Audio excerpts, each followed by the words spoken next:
guessing that you might be a ninth grader. Your school probably just forced you into watching this video, or you're genuinely interested in the IB program. Whether it's the first one or the second one doesn't really matter, because today, after leaving this video, you will think, the IB program does really seem interesting. Maybe I should try it out. And that is the aim for the video. So let's jump right into it. So, what is the IB program? Well, IB stands for International Baccalaureate. And as you can tell from the name, it's international, which means that all countries all around the world know about this program, which means that the IB is a valid program for any university. So basically, you can enter whichever university you have ever wanted to enter with the help of the IB diploma. Something this amazing doesn't come that easy, does it? No, of course it doesn't.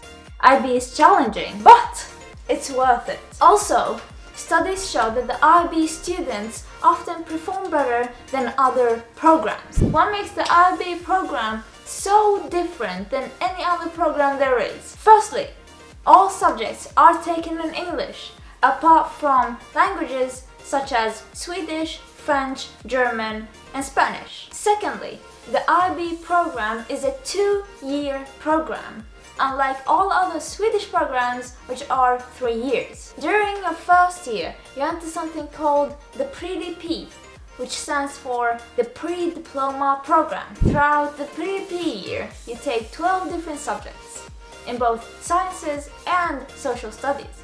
The aim of the Pre-DP is to prepare the students for the actual IB program. Therefore, there is no need to be intimidated by the IB program, but you should probably be comfortable with talking in English before entering, since everything is basically in English. Now you have completed the Pre-DP year! Woo! Congrats! But you still have 2 more years left in the IB program.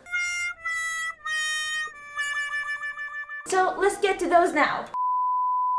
Okay, I might have gone a bit too excited, but that's actually good, because I need to talk to you about what's coming up right now. Now, of course, IB is made to be a place for everyone.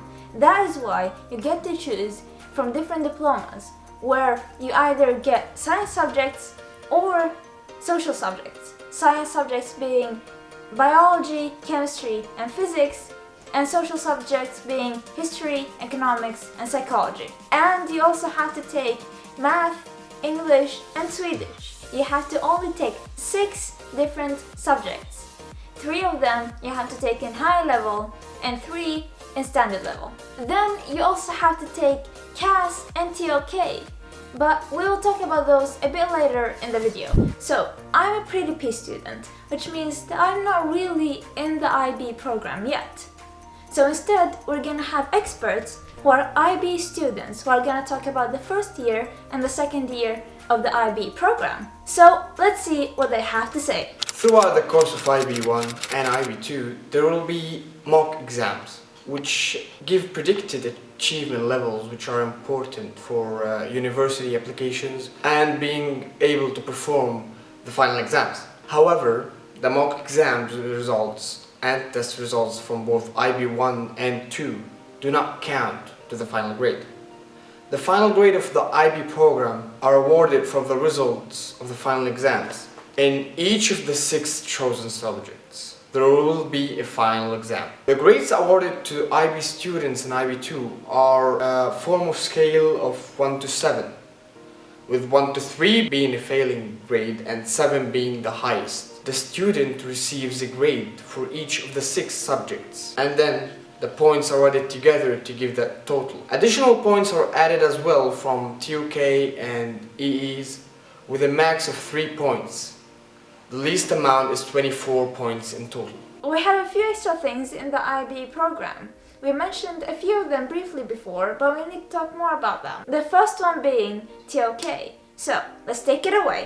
TOK, or the Theory of Knowledge, is a course or a subject that you have on top of your other 6 main topics or subjects, like CAS and EE, the extended essay. TOK is a course that aims to encourage students to reflect on things that they have previously taken for granted. It's a way to re-evaluate and critically think about information, how they got this information, and different perspectives. The theory of knowledge isn't really like a main subject like the other subjects, but using TOK and the extended essay you can get 3 extra grades on top of the grades you've previously gotten from the other 6 subjects. TOK is not necessarily a philosophy course.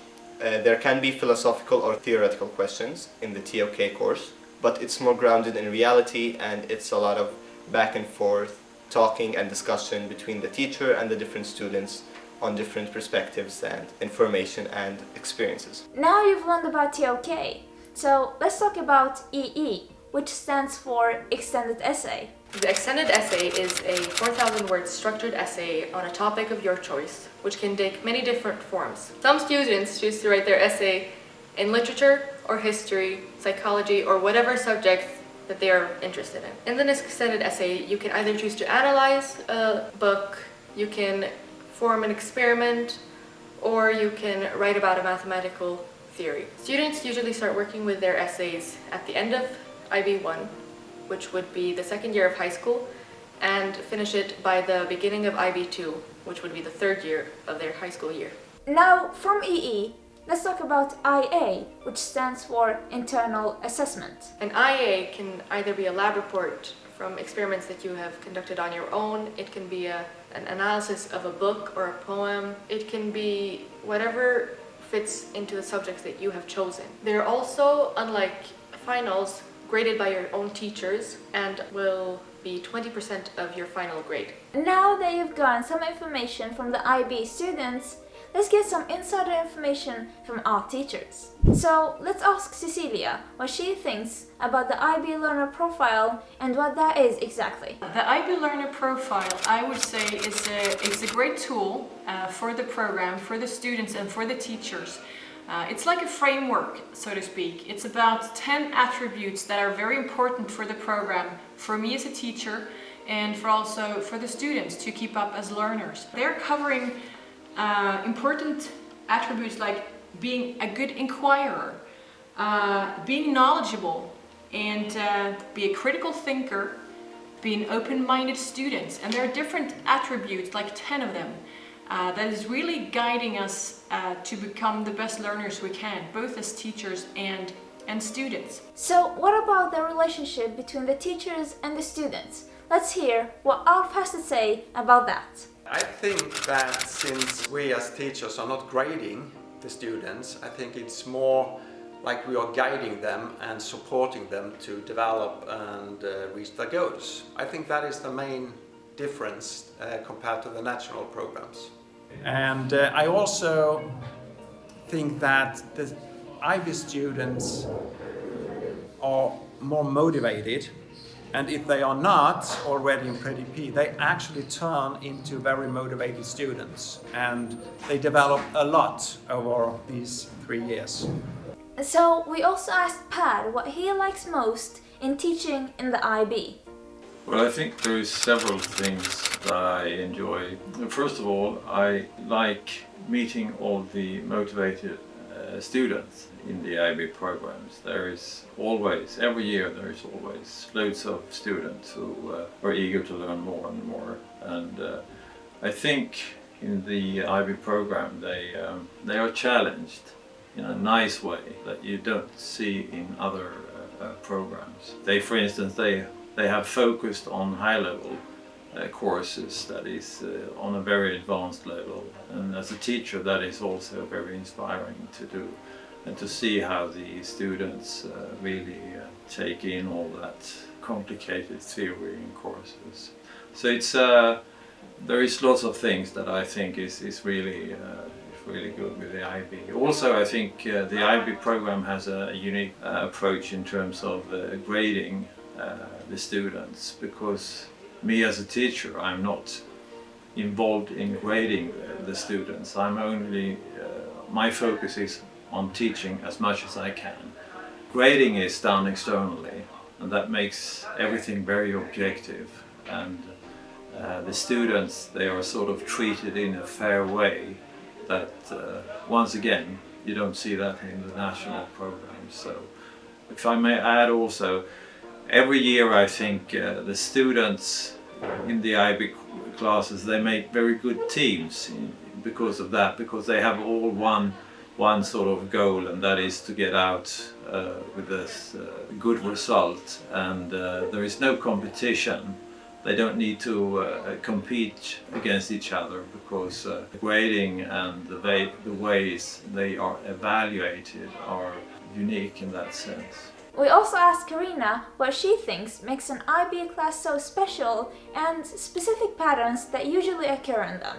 Well, I've been an IB teacher for more than 20 years, and I can say something that is definitely specific about IB students is that they are quite individualistic, yet willing to work together, very accepting of each other, but extremely motivated in terms of doing academic work. It's the kind of program where you really have to want to learn and like to learn. The patterns that I've seen really have involved progression. You see extreme development in IB students from the moment they come till when they leave. They are very involved in their educational process, and we train them to reflect and to strive for a more complete understanding of the material. From all of this, you might think that the IB program is difficult, and you're not wrong. IB is difficult, challenging, and draining, especially during the third year. But you're not required to know every single little thing there is.